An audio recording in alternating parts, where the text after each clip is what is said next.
This is the Man in Black. Here again to introduce Columbia's program, Suspense.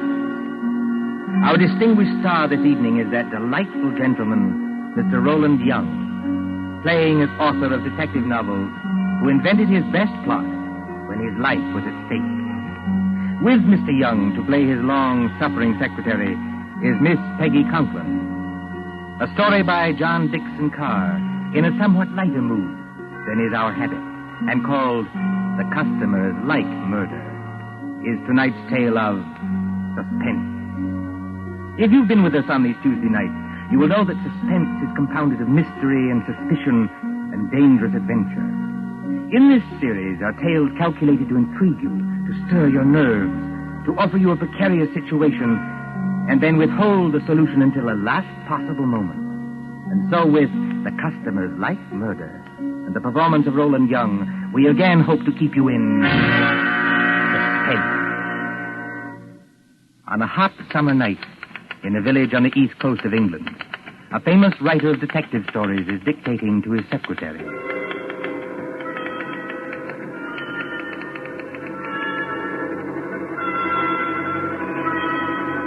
You have all heard of Mr. Gerald Hawkstone, celebrated author of Murder on the Woolsack, Aconite at the Admiralty, Who Shot the Prime Minister, and other thrillers which have held us past the midnight hour. You have followed the exploits of Pendleton King, diplomat detective. Gerald Hawkstone lives quietly at Deal with his friend Dr. Roberts nearby, in case he should need medical knowledge. And his pretty, if somewhat pert Canadian secretary, Miss Patricia Phillips. Gerald Hawkstone would be a happy man, even in wartime, if it were not for... You got all that, Miss Phillips? Yes, Mr. Hawkstone. Good. New paragraph. Yes, Mr. Hawkstone. At the head of the great banqueting table, comma, the Lord Chief Justice staggered to his feet, full stop. His face was a ghastly whitish color, and his eyes had become glassy. Is he drunk, Mr. Hawkstone? No, Miss Phillips, the Lord Chief Justice is not drunk. Sounds pretty cockeyed to me. For your information, Miss Phillips, the Lord Chief Justice has just been poisoned with curare because he discovered the identity of the master criminal. Is that clear? Yes, Mr. Hawkstone. But I wish you wouldn't do it. Do what? Well, in the last 4 books, Mr. Hawkstone, you have shot the Prime Minister, killed the Lord Chancellor with an axe, poisoned the Home Secretary, and blown up the First Lord of the Admiralty. Why don't you stop picking on the poor government and murder somebody else for a change? The Lord Chancellor, Miss Phillips, was not murdered with an axe. No, Mr. Hawkstone? Definitely no. He was beamed with the Great Seal and found dead on the woolsack. And there's another thing, Miss Phillips. Whether you talk like this because of a dense vacuum in what we will charitably call your mind... Really, Mr. Hawkstone? Or whether you are really making out what you might define as heart cracks, I don't know. But I don't want any more of it, do you hear? Just as you please, Mr. Hawkstone. Oh, Lord, where was I? His face was a ghastly whitish color, and his eyes had become glassy. Sounds like me. All right. A single choking cry escaped his lips, comma, and his body crumpled to the floor, full stop. New paragraph. With one swift stride, Pendleton King had reached the fallen man. He can't have done that, Mr. Hawkstone. Who can't have done what? Pendleton King. What about him? Well, on the last page, you had him sitting at the foot of the table. So he can't get there in one stride. Unless you want him to sail across the room like a kangaroo. There are times, Miss Phillips, when I should like to poison you with curare and dance on your grave. I was only trying to help. All right, change it, strike it out. With hardly a second's delay, how's that? Comma. Pendleton King had reached the fallen man, full stop. New paragraph, quote. I feared it, comma, close quote, he muttered, full stop. Quote. Note the rigidity of the muscles, exclamation point. Note the characteristic odor of curare, which... That won't do, Mr. Hawkstone. Why not? Curare hasn't got any odor. Now there, Miss Phillips, you've really gone too far. But I can't help that. It's true. If you will permit the small vanity, I am noted for the correctness of my medical knowledge. Who is murdering the Lord Chief Justice, you or I? You are. But you might murder him properly. Curare hasn't got any odor. I say it has. And I say it hasn't. Listen, Miss Phillips. I propose to settle this rather childish dispute by going next door and asking Dr. Roberts. Will that convince you? Ferrari hasn't got any odor. Anyway, the Lord Chief Justice wouldn't be mixed up in any such silliness as this. Silliness, eh? Yes, I said silliness. Read your evening paper. The Lord Chief Justice is sentencing some American gangster who got involved in a robbery over here. That's the sort of thing he really does. You're very fond of these gangster reports, aren't you? Yes, I am, because they're real. Real? Fa! Don't you say fa to me. Merely remarking, Miss Phillips, that with your usual ingenuity, you sidetracked the argument. I am going to see Dr. Roberts. That's not necessary, of course. My own knowledge of poisons is as great as that of any doctor. Dr. Fa. And finally, kindly don't say fa to me, either. When I return, Miss Phillips, I hope to find you in a better frame of mind. Please observe that I, at least, have been able to keep my temper. Excuse me. All right. Go on. See if I care.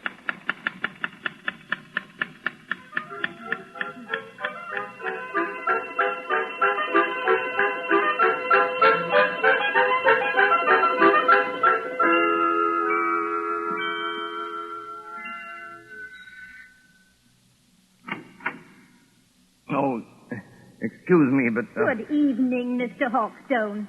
Good evening, Mrs. Roberts. May I come in? Of course. Mind the blackout curtain. My, isn't it hot and stuffy tonight? Rather close, yes. Is the doctor in? I'm afraid he isn't, Mr. Hawkstone, but I expect him back any minute. Oh, out on a call? No, I'm almost certain he isn't, because that's his medicine case and stethoscope there on the table. I think he's just gone up the road to get some tobacco. Do you mind if I wait? Not at all. But you will excuse me if I run along. I promised Mrs. Anderson I'd drop in there. It's her neuralgia again, and I'm terribly late already. Don't let me detain you, Mrs. Roberts. Go right ahead. I'm afraid you'll have to wait in George's consulting room. I've got most of the house dark so I could keep the windows open. You know which room it is? Yes, I could find it blindfolded. Oh, and I wonder if you'd take the medicine case and stethoscope and drop them in the consulting room. George is so careless. He lets them lie about anywhere. Medicine case? Stethoscope, yes. As a matter of fact, I've always wanted to hang one of these things around my neck like this. Look almost like a doctor, don't I? Good night, Mrs. Roberts. Good night, Mr. Hawkstone. See you later. So what I write is silliness, eh? And I don't know anything about poisons. And I call her Miss Phillips instead of Patricia. Ah, here we are. Now, where's that light switch? Good Lord. Come on in, Doc. Close the door. Who the deuce are you? You want to keep healthy, Doc? Just do what you're told. Come in and close the door. Is that by any chance a revolver you're pointing at me? Ain't no cigarette case. I'm warning you. Oh, I'm hanged. I've done it 1,000 times in stories, but I never thought... Don't drop that junk you're carrying either. You're going to need it, Doc, when you come along with me. Come along with you? Where? Just to see a guy, that's all. To see a...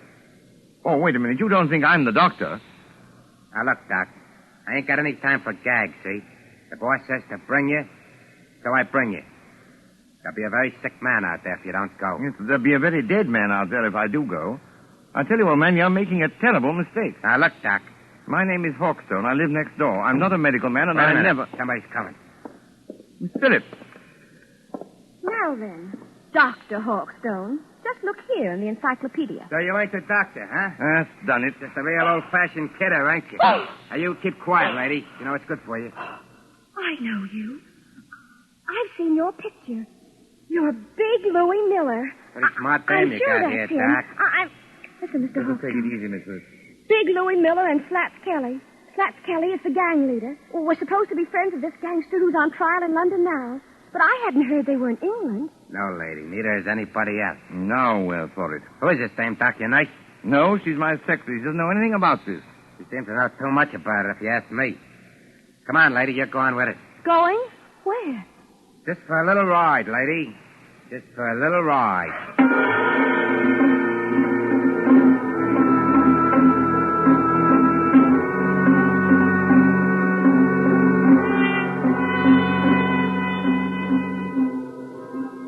Far out from the village, in flat and miry swampland where pools of stagnant water gleam under the moon, stands the old Rutherford House.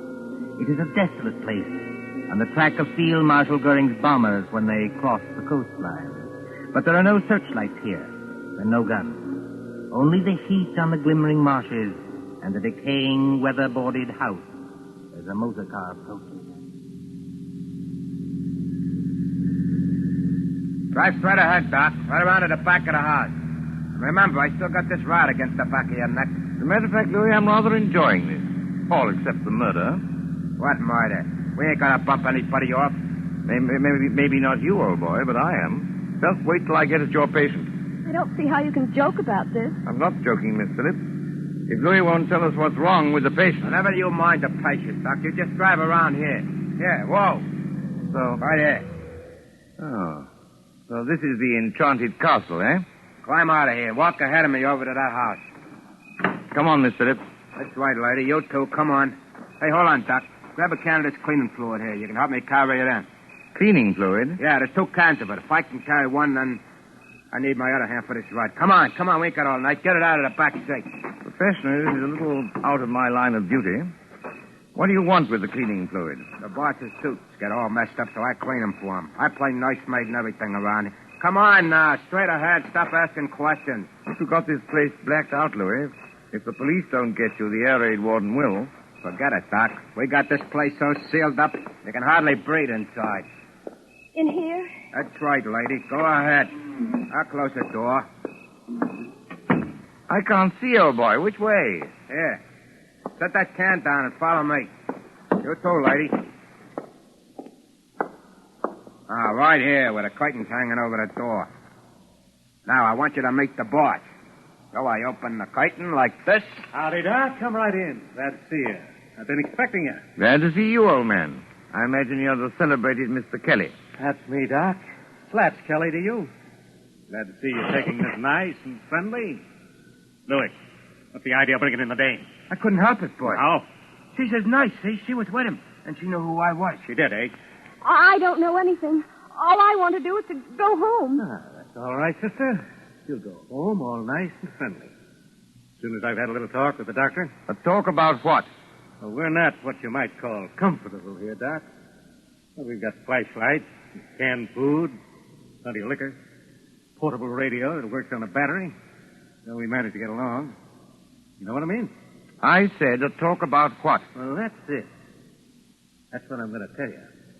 We pulled a snatch, see? You pulled a snatch? He means they kidnapped somebody. That's right, sister. You speak English. May I ask who was snatched? Well, I'll tell you, Doc, because it'll have you a big laugh. The guy we snatched was the big shot you call the Lord Chief Justice. You snatched the Lord Chief Justice? We sure did, Doc, and his clerk, too. They're in the room right over there. Shut your trap, Louis. I didn't mean nothing, boss. I was only trying Did you hear me say shut your trap? Okay. But, look here, what was the idea behind this snatch? Well, I'll tell you, Doc. We got a pal, see? Well? Dominic Forelli, his name is. He's up on a grand larceny rap, and Forelli don't like grimy jails. He don't like him at all. Besides, the dirty little rat owes me 14 G's. So what do we do? Snatch the Lord Chief Justice, apparently, but why? Because the mouthpiece back home tells me long ago that a man can't be sentenced except for the judge that tried him. And the Lord Chief Justice is the judge who tried Dominic Forelli, is that it? That's right, Doc. But it ain't the main thing. This Chief Justice is a pretty important guy, see? So, what do? We write to the cops and say, now, look, we got the old bird in a place where you'll never find him, and if you want to keep things nice and friendly, just spring Dominic Forelli. Spring him? Turn him loose. Sure. Spring Forelli, and you'll get the old judge back in one piece. If you don't do it, you'll get him back with his head as full of holes as a Swiss cheese. And we're not kidding. This is horrible. I can't stand it. Take it easy, sister. Take it easy. You know, Slats, I admire you tremendously. You do, Doc. Why?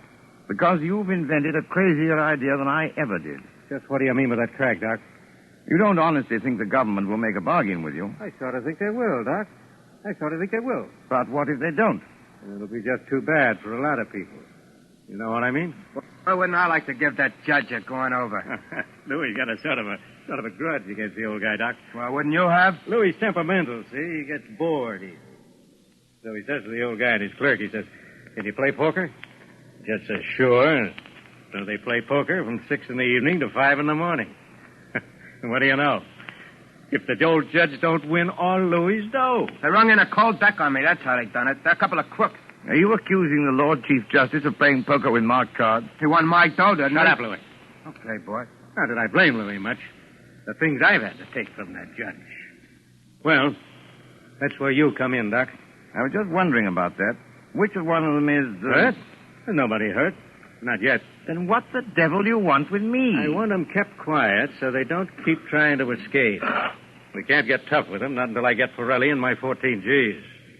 And I want you to give them a hypodermic or something that'll keep them out cold for 2 days. Can you do that? Why, yes, I don't know. I suppose I could. Mr. Hawkstone, for heaven's sake, be careful. Now, what do you use to dope them? Well, under the circumstances and considering all the factors involved, I think I should use morphine. Have you got any morphine in that black satchel? Oh, yes. Plenty of morphine. I always go about equipped for these little emergencies. Well, then open the satchel. Come on, open it. Well, there you are. Dozens of little bottles, anyway. Now then, Doc, which one of them bottles is the one that has the morphine in it? The fact is, Slats... Come on. Which one is it? Listen, boss. Louis, how many times do I have to tell you to shut up? Yeah, but it's the midnight news. The news on the radio. You said you wanted to hear it. It's after midnight now. Why didn't you tell me?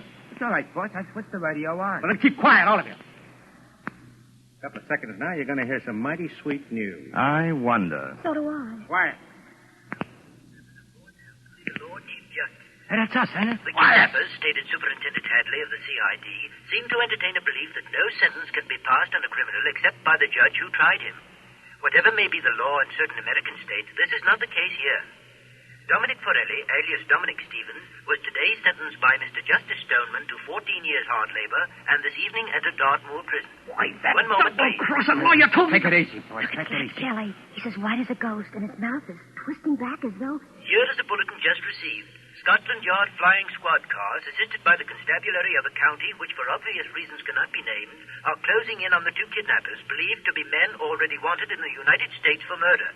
That's us, Will anyone who has any further information about these men, whose descriptions follow, communicate with New Scotland Yard, telephone number Whitehall 1212... Wait till I get my hands on it. That's all right, boss. Everything's all right now. I turned it off. Can't do more than turn it off, Louis.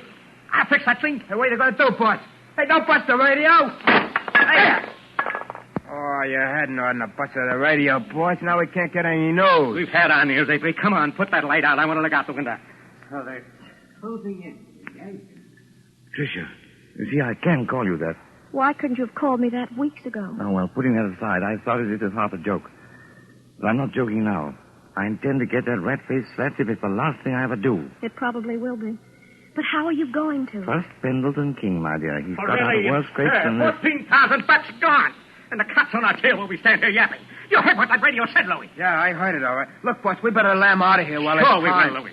Before we go, we settle things with the old guy in the other room. You can't get away with it, Louis. This is England. They'll hang you. So what?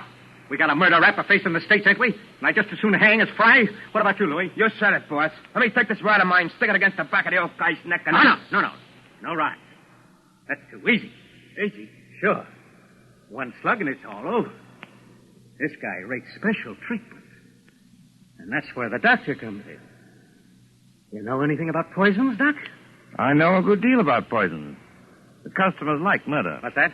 Oh, nothing. Just a slogan in my profession. Look, Louis, do you remember the time Johnny Presco was running the old 3rd Avenue Social Club? Yeah. And Mike Delaney talks out of turn? And they feed him some white stuff called strychnine? Oh, yeah. And sit around and light cigarettes and watch him die. It took 4 hours, Doc, and you could hear the rats screaming as far as 81st Street. Now, wait a minute, Slats. You I can't... can't, We'll see. You got any of that white stuff, Doc? Well, Come on, I you've might. got I something don't know. in that bag that'll make the old guy squeal now, haven't you? Why, yes, I suppose I have, but... Listen, get this sure. You can do it the hard way, Doc, or you can do it the easy way. Louis gets to work on you. Maybe you'd be smarter to hand the stuff over right now. What do you say? Listen, boy. Listen. What's the matter, Slats? Troubled by the heat? It is hot in here with all the windows sealed up. That sounds like planes. It is planes. British planes going over to put the heat on Germany? No such luck, old boy. German planes coming to bomb us. About a dozen Heinkels, flying 20,000 feet up. Mm-hmm. Very keen ear, Miss Phillips. I'd say not over 15. That's the first wave set. There'll be another wave in a minute or two. But you needn't be alarmed. They're going somewhere else. They only... Duck, Louis, duck! The way I heard you forced them under the table already. Only a little visiting card flat and fully a quarter of a mile away. Put out that light, Why Louis, and bother? pull that curtain back off the window. Yeah, but what's it? See what you can see. Okay. Do what I tell you, big luck. All right. Hey, can't see a thing. The sky's as black as pitch. Oh, look over there. Well, what is it? It's a light, boy. Funny kind of a white light. Up there over the trees. It's not very steady. It starts and then dims, and then it starts and dims. Only a basket of incendiary bombs, Louis. Incendiaries, eh? What is it, Jerry? You got an idea? Louis, this is just what we've been waiting for. Those Scotland Yard cars are going to get held up until we can settle things with those guys in the other room. Come along with me. Why don't you two lugs get smart? Jerry. What's that? You don't want to have your neck cracked on a rope, do you? Or burn in the electric chair back home? What are you getting at? Why not take advice from somebody who's been killing people in a professional way for 15 years? I'm not in the mood for gags, Doc, but keep on talking. This Lord Chief Justice and his clerk, what do they look like? Well, the judge is a little guy with a bald head like me.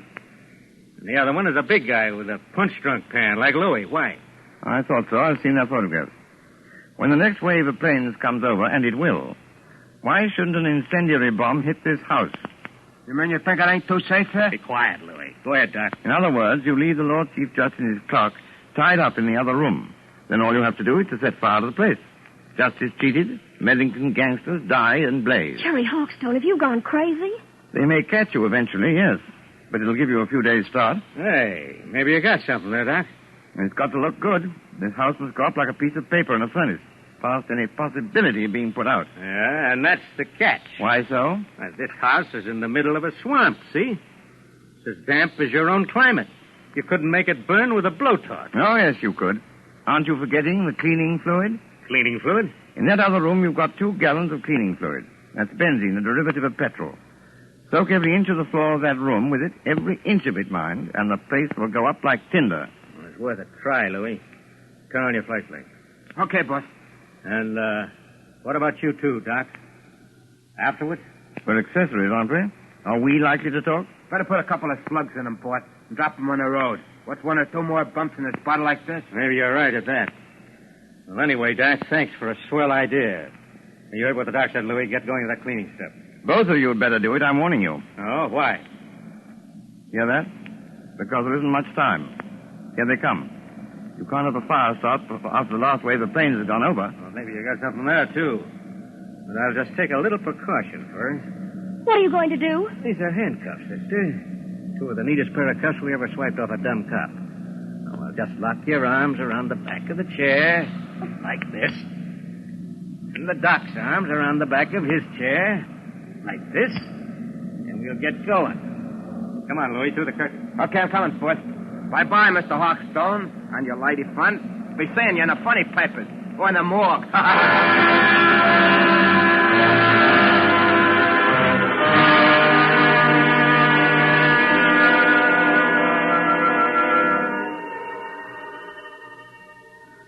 It won't be long now. They must have everything in there soaked with that benzene by now. Jerry, I know you can't be completely crazy. Many thanks, my dear, for the qualification. You're right. They have soaked the place with benzene.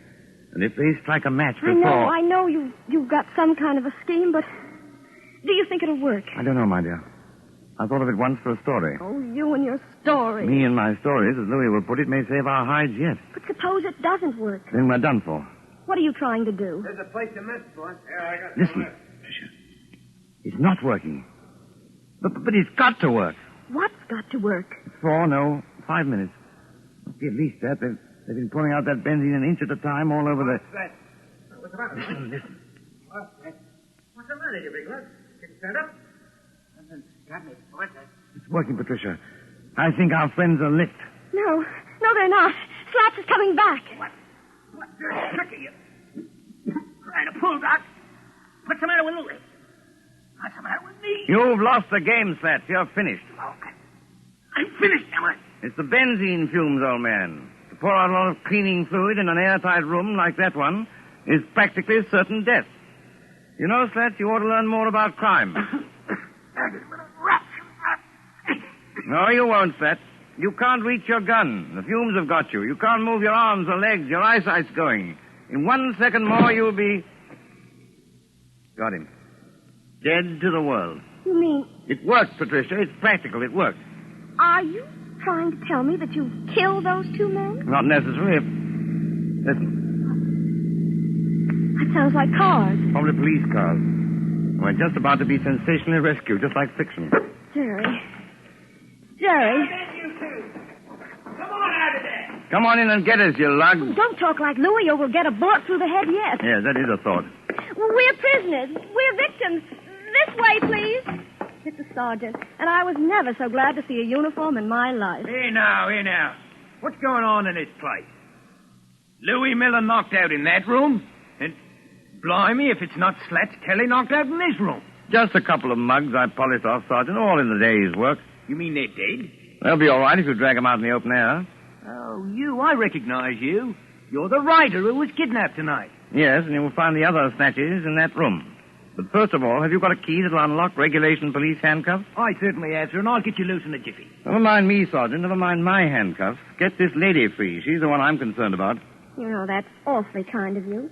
It's something practically chivalrous. Chivalry, my eye. There you are, young lady. Have you got your notebook and pencil in that handbag? You don't want me to take dictation now? The true artist, madam, takes no account of time or place. Are you ready? Yes, Mr. Hawkstone. Well, you admit now that my plot is practical. Yes, Mr. Hawkstone. Now then, The Income Tax Murder by Gerald Hawkstone, Chapter 1. But, Mr. Hawkstone... Just as Big Ben was striking midnight, a hooded face looked into the window of the luxurious study occupied by the Chancellor of the Exchequer. Full stop. The hooded figure chuckled as it softly lowered inside the window a large tin of cleaning fluid. New paragraph. The Chancellor himself was hard at work devising a new scale of income tax. But, Mr. Hawkstone, that's a completely different story. I thought you were going to murder the Lord Chief Justice. Haven't you any professional taste? How can I murder the Lord Chief Justice? I just saved his life.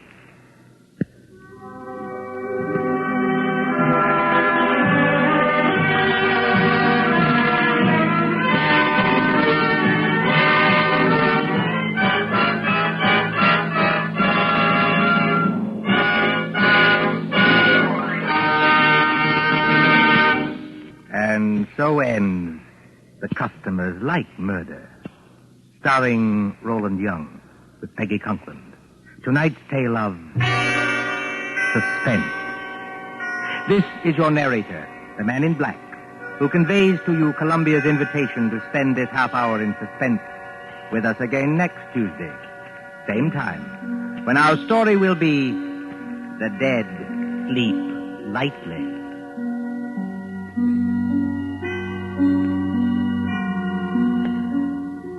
William Spear, the producer, John Dietz, the director, Bernard Herrmann, the composer-conductor, and John Dickson Carr, the author, collaborated on tonight's Suspense.